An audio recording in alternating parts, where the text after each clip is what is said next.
All throughout today, however, voting had been going on, and our Min Suk-hyen was there at one of the polling booths to speak to voters who could give us a glimpse of how things went today at polling station in Gyeonggi-do Province. People headed to the polls to cast their ballots for the country's local elections and parliamentary by-elections this Wednesday. Voting kicked off at 6 a.m. at over 14,000 polling stations nationwide under eased COVID-19 measures. Temperature screenings were not required, but people were asked to disinfect their hands before queuing up to vote.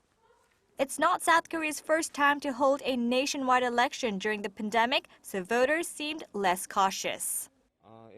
We had an election when COVID-19 cases surged, and back then I was a little worried since we had to queue. But today I came here without worrying about that and voted.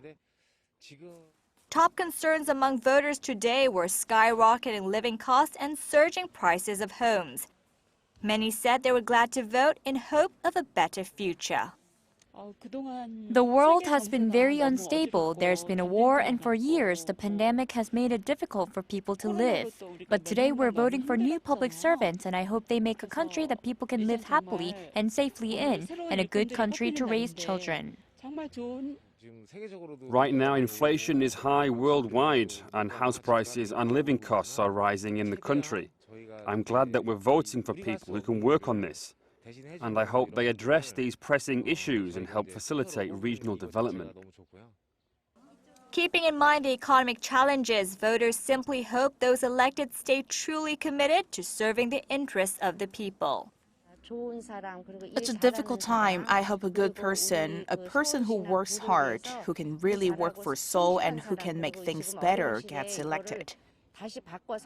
Voting ended at 6 p.m. for regular voters and 7:30 p.m. for COVID-19 patients and those in quarantine. Ballot counting will begin at around 8 p.m. and early results will likely be available past midnight for key battlegrounds. Min Suk-hyen, Arirang News.